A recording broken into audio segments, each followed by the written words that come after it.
Why is India's most popular car stuck in 1999? Seriously, in a country building its own rockets, dominating global IT, and churning out billionaires, the best-selling car still looks like it belongs in a VHS commercial.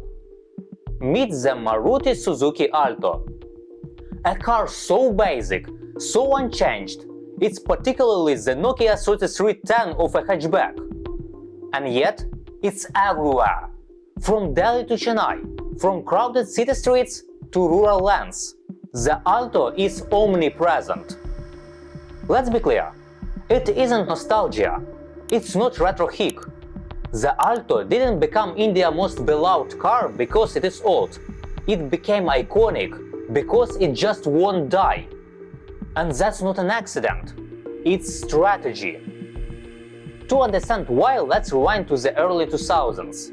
India was waking up to a new consumer class. Mobile phones, motorcycles, microwaves, everything was getting affordable. And for the rising middle class, the dream of owning a car was no longer fantasy. But it couldn't be just any car.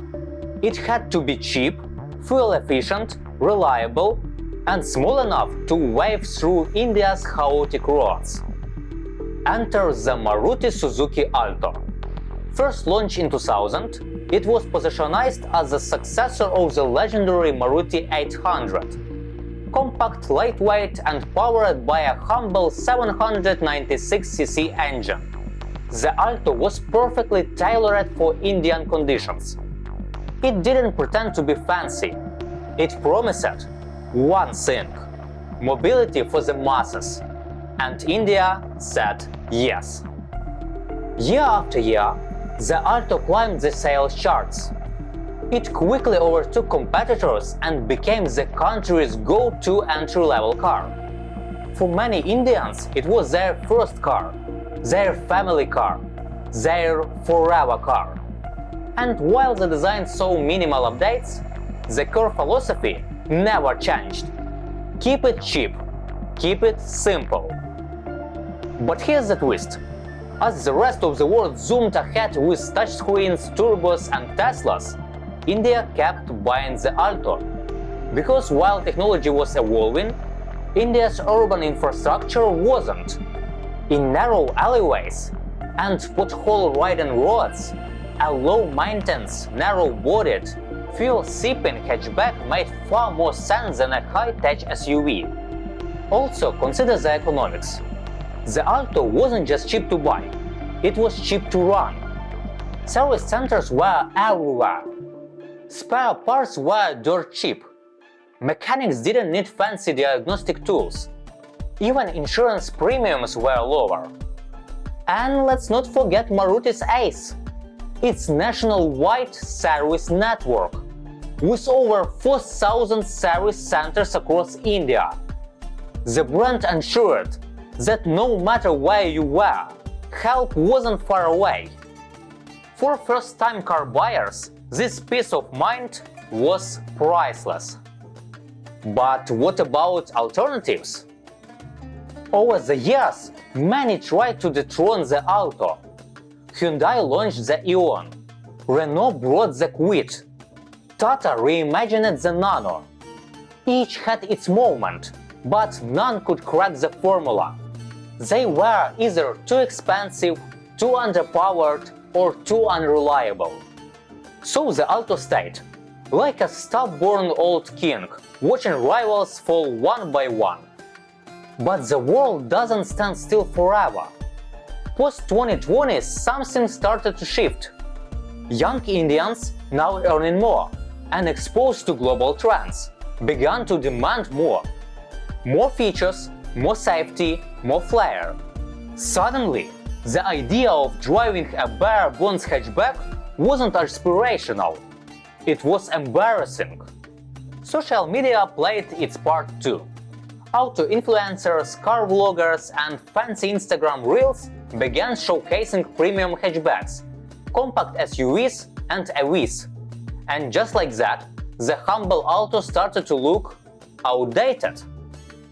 Sales began to dip, not dramatically, but noticeably. Maruti responded by refreshing the Alto Cut 10, adding dual airbags, yep, in 2022, a digital infotainment screen, and a BS6 compliant engine. But underneath, it was still the same old bones.